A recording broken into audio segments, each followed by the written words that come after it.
Tu me demandes si j'ai une situation problématique concrète à te proposer pour l'outil d'aide en résolution de problèmes. C'est clair? As-tu vu les cernes en dessous des yeux? Non, sérieusement, je pense que je serais vraiment dû pour une démarche d'aide.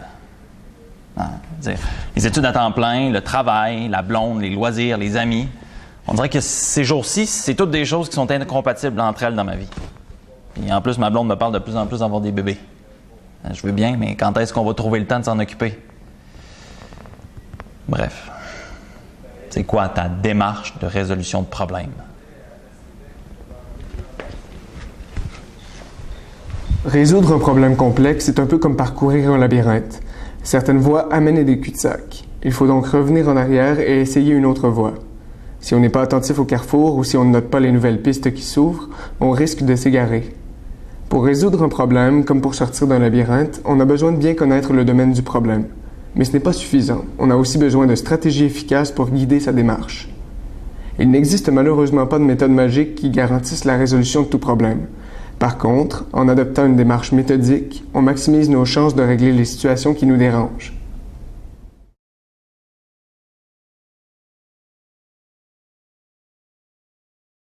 Pour décocher une flèche au centre d'une cible, mieux vaut en avoir une vision claire. C'est la même chose pour la résolution de problèmes nouveaux et complexes. Tant qu'on n'a pas une idée claire de ce qu'est vraiment le problème et une vision suffisamment précise du but qu'on veut atteindre, il est difficile d'orienter ses démarches et on risque d'adopter la première solution qui nous vient à l'esprit. Il faut d'abord bien cerner le problème afin de mieux connaître la situation de départ et envisager la situation désirée. Examiner si le problème apparent n'en cache pas un autre.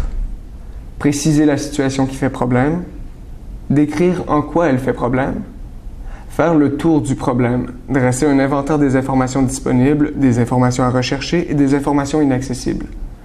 La qualité des solutions choisies dépendra en bonne partie de la compréhension préalable du problème.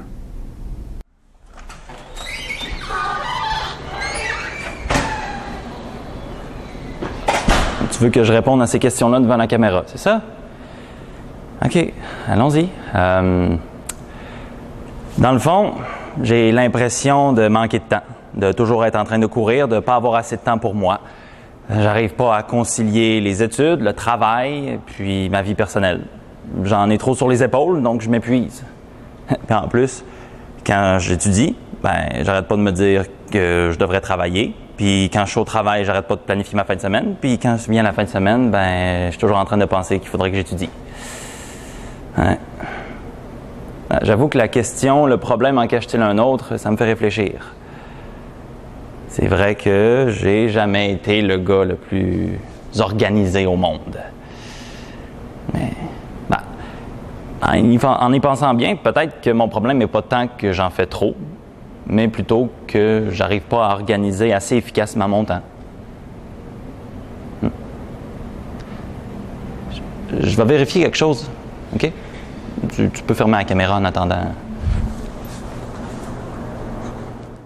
Tes sources d'informations et de données sur le problème. L'exploration, l'observation et la recherche des données pertinentes sur ta situation qui fait problème te permettent de rassembler des informations essentielles.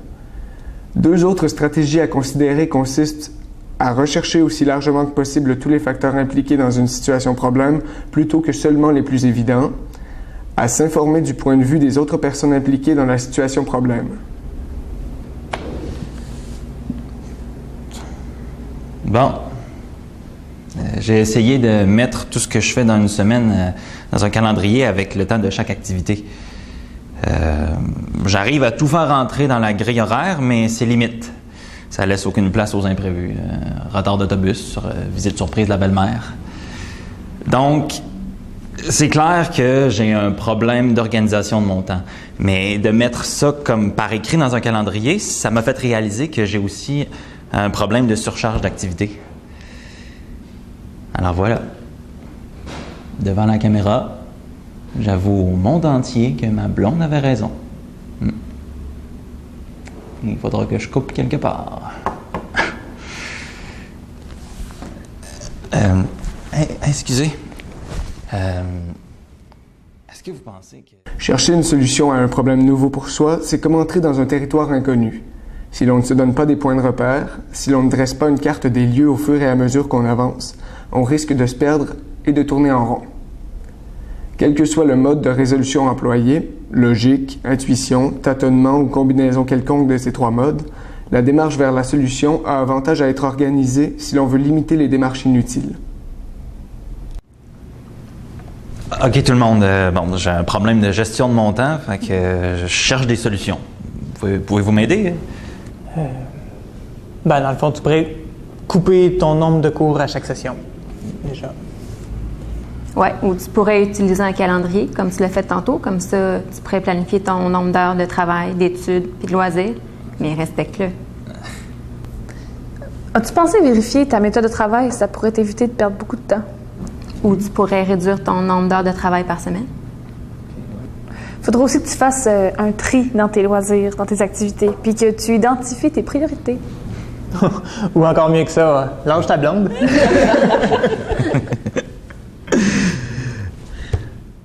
La première idée qui vient à l'esprit pour résoudre un problème n'est pas forcément la bonne. La plupart des problèmes rencontrés dans la vie quotidienne ou professionnelle, qu'ils soient d'ordre technique, administratif, financier, psychologique ou autre, sont des problèmes pour lesquels il existe de nombreuses solutions possibles. Toutes ces solutions n'ont pas pour autant la même valeur.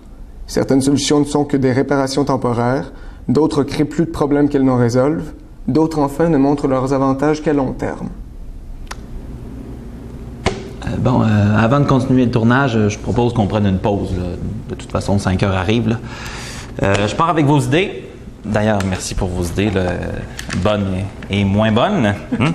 Je vais regarder ça ce soir, puis je vais aussi en discuter avec ma blonde là, pour voir ce qu'elle en pense, puis discuter d'autres solutions possibles. Là. C'est bon comme ça? OK. Bon, je ferme la caméra.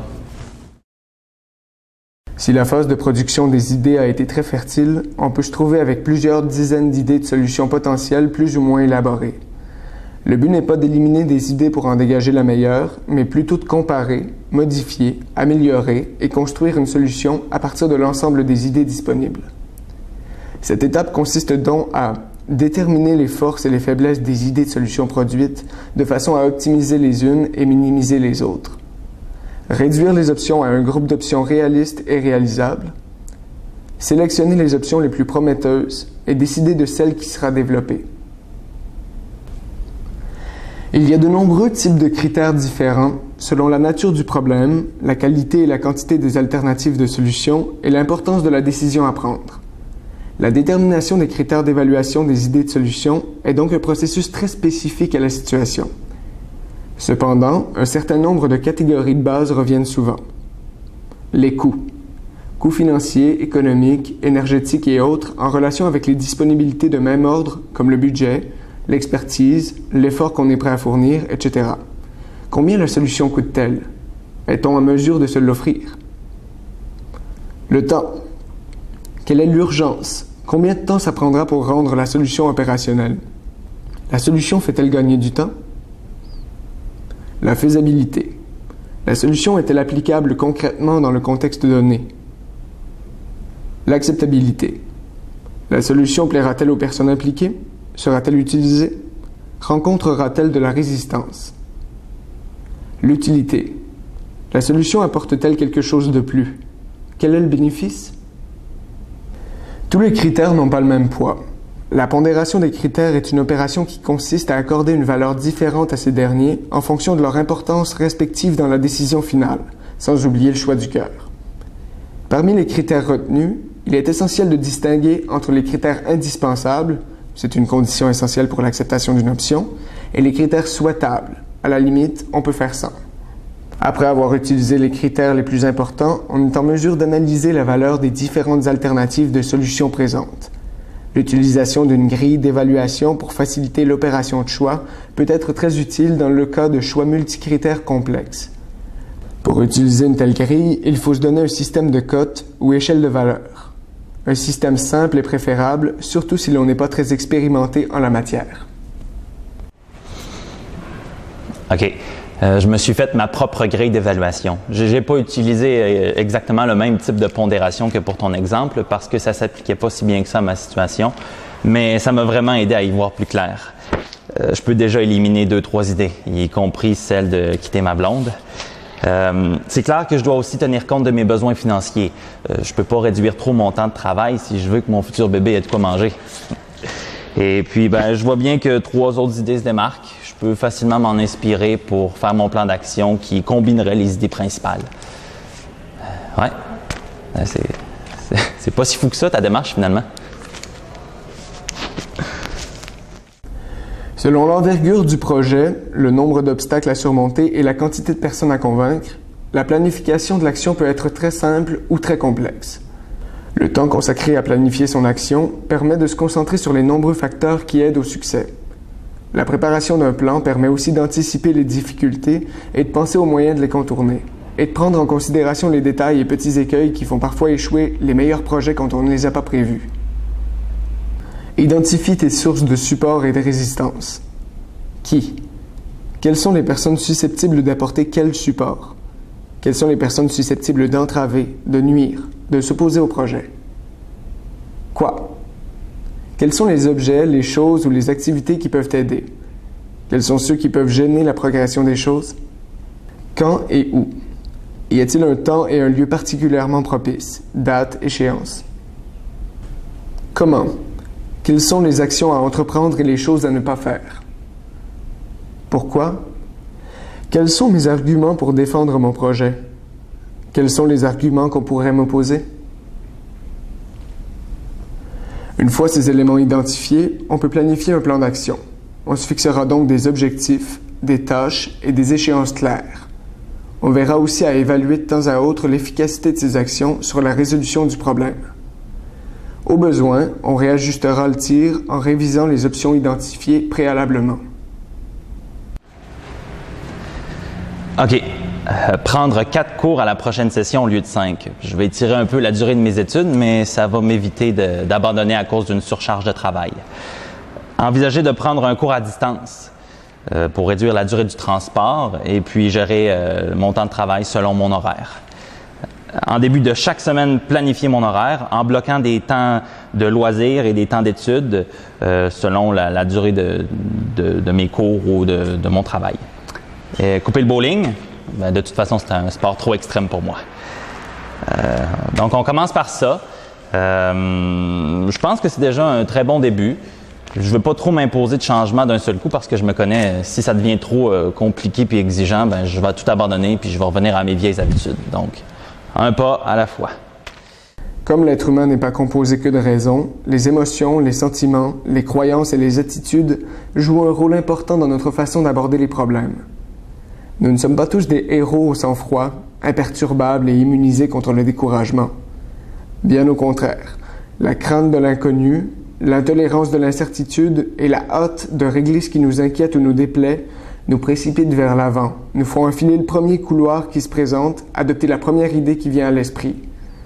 Si nous ne débouchons pas sur une solution acceptable rapidement, c'est souvent la frustration, l'énervement et la panique qui font surface.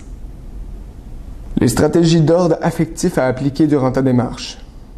Changer sa perception du problème, utiliser des méthodes de gestion de stress, aller au-devant des défis plutôt qu'attendre que la vie nous les impose. Prendre plaisir à exercer ses facultés intellectuelles sur des problèmes ardus. S'entraider mutuellement dans une atmosphère de coopération. Percevoir la difficulté comme une source d'apprentissage. Se féliciter et se récompenser pour ses efforts, quelle qu'en soit l'issue. Ouais. Bon, on pourrait continuer à filmer pendant des heures, mais l'horaire que je viens de me faire m'indique qu'il faut que j'aille dîner. Ah, désolé, il faut que je suive mon horaire. Donc, fin, fini. Je coupe la caméra. Bon appétit tout le monde.